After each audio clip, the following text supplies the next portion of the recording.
It is a personal decision. I'm not going to go into depth on why, but I will say, it's a personal decision for me and my family, and I respect everybody else's decision, and I just ask that everybody does the same for me. Trust me, I've weighed a lot of things, and I've factored in everything, and I know what's at stake. I know all of those things, and like I said, it's just where I'm at with my family, and that's why just understanding the protocol to truly try everything we can to avoid what happened this week. It is what it is. Whether we agree or not with the protocol and the rules, they're in place. Trust me, it's been an ongoing process for me, for my family.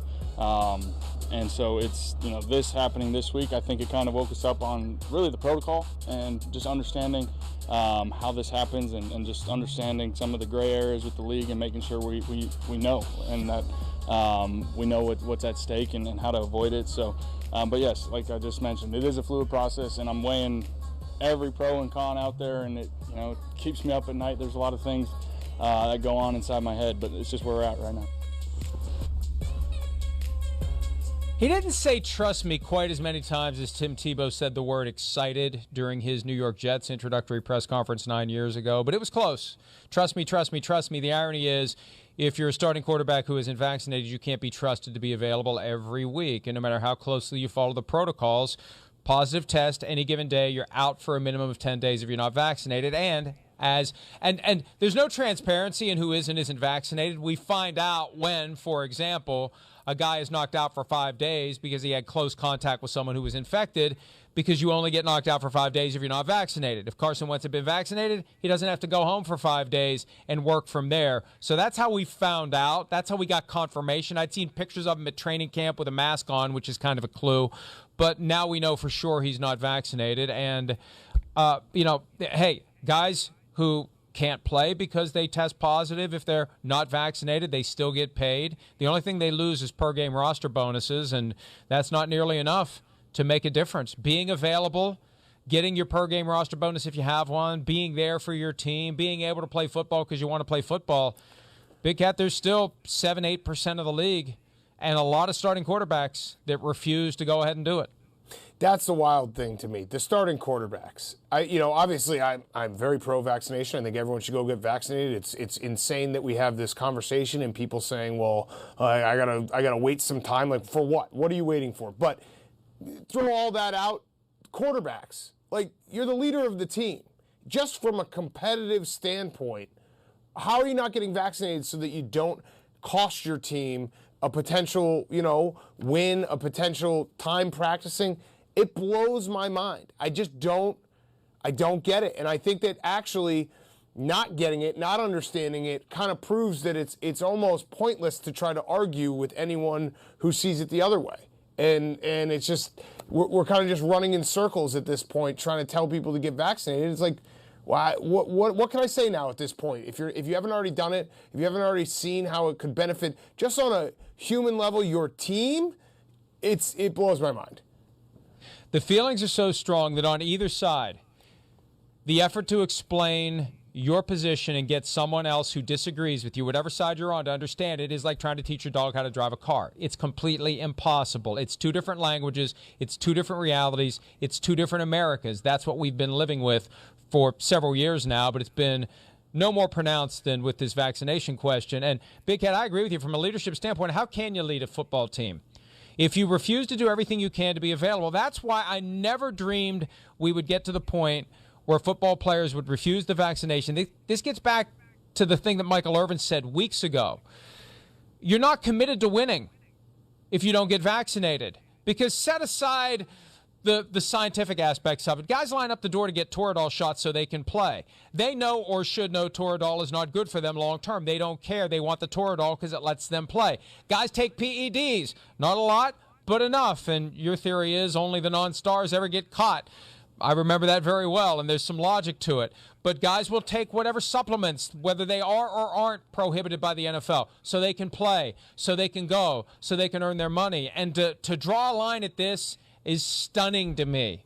that guys would not do the thing that ensures their availability and then act like, I don't know what you're talking about. How does that have anything to do with my availability? Well, you get tested every day.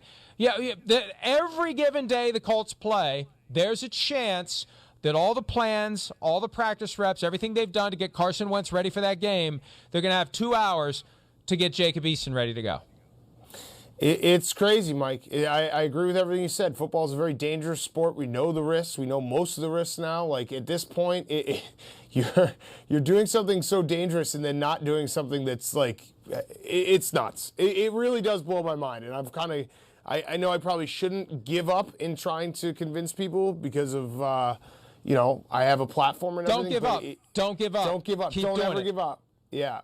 It's crazy. Seriously, it is crazy. Though. No, I know. It's crazy, and I think anyone who has a platform should use it, if for no reason other than to counter the people who have platforms who are using them for the wrong side of this.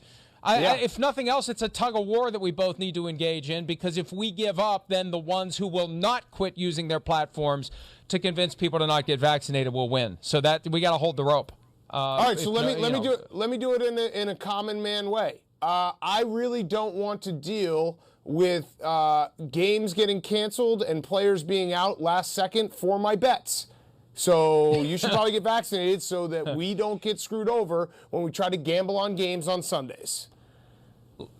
You make an excellent point, because I've pressed the league on this, because I think they have a problem coming. As more and more states legalize gambling, it's going to be more and more important for the NFL to pay attention to things that it used to gloss over, transparency with injury reports, how you handle inside information. But this idea that we don't have a comprehensive list of which starting quarterbacks we can't trust on game day, somebody makes a bet on a team where it isn't known that the starting quarterback isn't vaccinated, and then all of a sudden the starting quarterback doesn't play. You think there's not going to be an issue about that, Big Cat, if that information was concealed from the people who are betting their hard-earned money legally in, 25 states now? Yes, it's going to be an issue. Yeah. So let's do it that way. Let's just say that we don't want to get our bets screwed up and we don't want gambling to get screwed up, okay? So get vaccinated. Well, if you're betting on the Buccaneers, it won't be an issue because the Bucs are now 100% vaccinated. Let's hear from Bruce Arians, and also one of the guys who was reluctant but finally did it, running back Leonard Fournette. We're 100% vaccinated, our entire organization, all the players, all the coaches, everybody. Something I just want to do, try not to put the team in harms, just knowing that even though people still catching it, but it makes it a lot better that I have the shot and don't cause other things on the team. Because we need every hand in here for these next couple of big games we got coming up, especially for this opener. See, that underscores what a competitive disadvantage it is for the teams that aren't close to 100%. Because if you are at 100%, that's just one less thing to worry about. That could be the difference between 10-7 or 11-6 or 9-8. And at some point, you don't make it to the playoffs. Maybe you have a team that could catch fire, as we've seen teams do that just barely get into the playoffs. And then all of a sudden, off they go. They win, and then they're in the Super Bowl. You don't even get the chance if there's that one game that you lose because you had a starting quarterback who wasn't vaccinated. And I don't know what happened. I followed all the protocols. I did everything I could. I don't know how I had close contact. I don't know this. Well, you know what? If you'd been vaccinated, it wouldn't have been an issue. And it's going to happen. It's going to happen. I hope it doesn't, but it's going to be a factor. And there's going to be a team that we're going to be able to say when we look back, oh, that game, that's the one. And if they had their players who otherwise weren't available because they weren't vaccinated and they tested positive, they had close contacts, if they had played that game and won it, they'd have been in the playoffs. Yeah.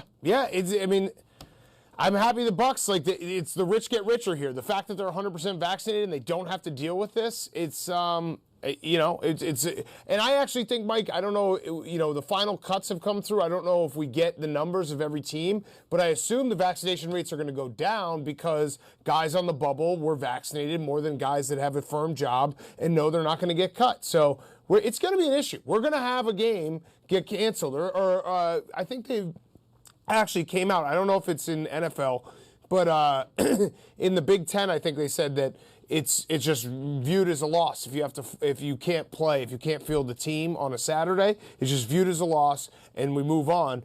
That will probably happen. I mean, Maybe not. I don't think it will. I don't think it will. Maybe not. I don't know what the NFL rules are. I'm going to take that back. I don't know what the NFL rules are. I'll tell you. You want me to tell you? Yeah. Okay. July 22, the NFL sent a memo that said that if you have an outbreak among unvaccinated players or staff and can't play because of it, you will take a loss.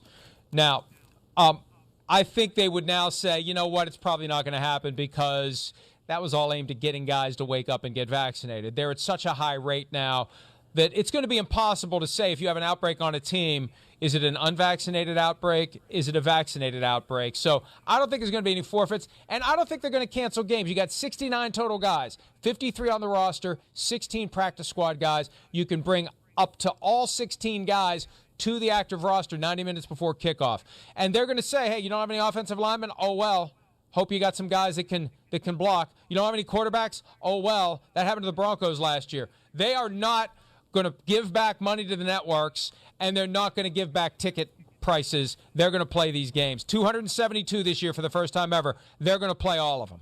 272. That's a great number. I love it. Hi, I'm Mike Tirico, and thanks for watching. Make sure to hit subscribe for the latest news and highlights from NBC Sports.